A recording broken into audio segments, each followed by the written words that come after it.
Hello everyone! For today's video ay magluluto po tayo ng stir-fry cauliflower. So yan po ay hihiwa po tayo ng cauliflower natin. So hihiwain lang po yan natin siya ng bite size lang para hindi masyadong malaki pag isubo po natin. So after nating hiwain ng ganyan ay hihiwain po ulit natin yung mga malalaki-laki niya ay yan hahatiin po natin sa gitna. No? Pagkatapos niyan ay syempre hihugasan po natin. Bagay na bagay po ito guys sa mga vegetarian, no? Yung kumakain lang po ng gulay na wala pong sahog-sahog na mga chicken or mga meat. So ito po ay hinihiwa-hiwa ko na siya ng medyo maliliit-liit lang, and then after nyan ay syempre huhugasan po natin.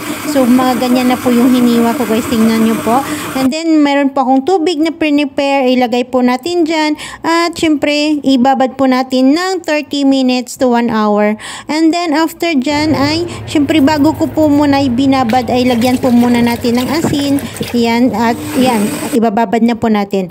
So after kong nababad ng 30 to 1 hour ay hinugasan ko na po. So maghugas po tayo ng 3 times or 2 times para matanggal talaga yung mga nilagay nilang mga ano diyan, mga spray sa mga gulay, 'di ba? Yan pangalawang hugas ko na yan. So hinugasan ko po yan ng 3 times pero nasa video po natin ay 2 times lang po na nailagay kasi nga sobrang haba naman po ng video natin pag puro hugas lang po yung ilalagay ko dito na video, 'di ba?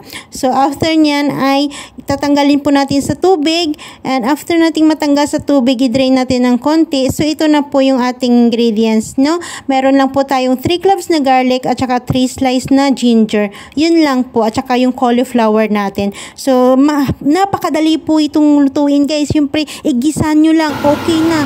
So yan, maglagay lang po tayo ng oil na konting-konti lang para hindi naman tayo mukhang matabain agad. So yan, konting oil lang talaga, and then ilagay po natin yung ating garlic, ginger, at then after dyan ay ilagay po natin yung ating cauliflower. So yan, pag alam nyo pong sobrang dry yung inyong ginigisa ay pwede nyo siyang patakan ng tubig. So after nyan ay maglagay lang kayo ng pinch of salt, and then syempre maglagay din kayo ng pinch of sugar, mga 1 teaspoon lang na sugar para mabalance din po yung kanyang lasa. So after nyan, halu-haluin lang natin hanggang sa lumambot na yung ating cauliflower, then ready na po yan siya na i-serve. So ganyan lang po, pag nalambot na yung cauliflower natin, so pag tinikman mo na yan na okay na yung kanyang salt, pwede na niya siyang i-serve. So yan lang po guys, thank you for watching. Sana po sa ulitin ay manood po ulit kayo ng mga simple recipes ko dito sa YouTube.